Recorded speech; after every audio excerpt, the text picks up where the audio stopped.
মানুষরা হলো মুফিজ এবং এই মুফিজরা দেশের মানুষের দৃষ্টি আকর্ষণ করতে সেভাবে পারি না, তাই উত্তরবঙ্গে বন্যা হলেও কারো নজরে আসি না। আমরা উত্তরের মানুষ, আমাদেরকে মুফিজ বলেন যাই বলেন, আমরা সেই জায়গা থেকে এত জটিল হিসাব নিকাশ বুঝি না। আপনারা আমাদের জন্য কি করবেন, কিছু করেন, একটু দেখান আমাদেরকে, লোক দেখানোর জন্য হলেও করেন। আপনারা গিয়ে আমাদেরকে ত্রাণ দিয়ে ছবি তোলেন। রাষ্ট্র সবসময় উত্তরবঙ্গের বিষয়ে গাফিলতি করেছে, সেইটা কোনো নির্দিষ্ট দলীয় সরকার না, এটা একবারে দেশ স্বাধীন হওয়ার পর থেকে আমরা গুরুত্ব পাই নাই।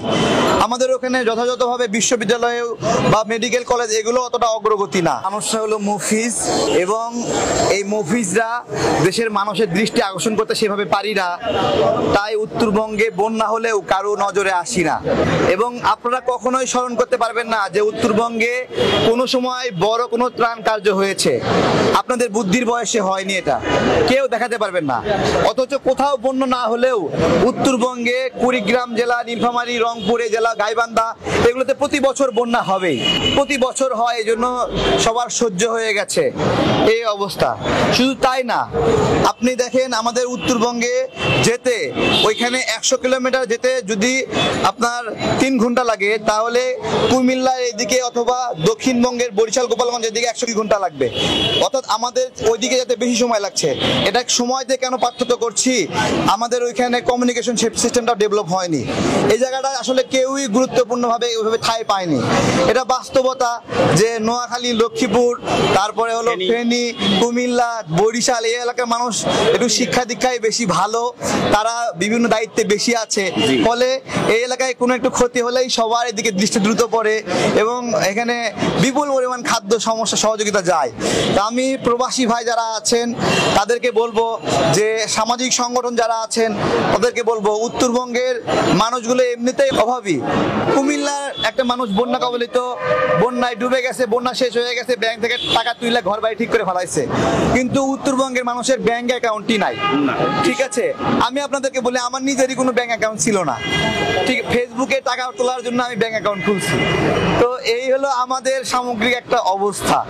আপনারা এই রাষ্ট্রকেও বলছি যে রাষ্ট্র সবসময় উত্তরবঙ্গের বিষয়ে গাফিলতি করেছে, সেইটা কোনো নির্দিষ্ট দলীয় সরকার না, এটা একবারে দেশ স্বাধীন হওয়ার পর থেকে আমরা গুরুত্ব পাই নাই।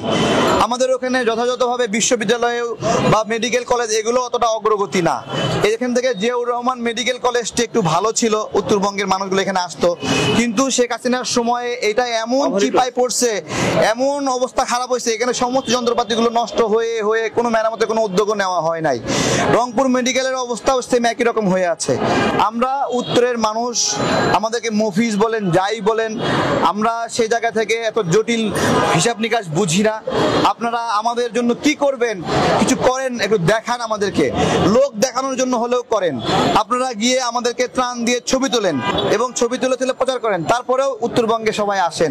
এই লোক দেখানোর জন্য হলেও আমরা সমস্ত সামাজিক সংগঠন, রাজনৈতিক সংগঠন সবার দৃষ্টি আকর্ষণ করছি।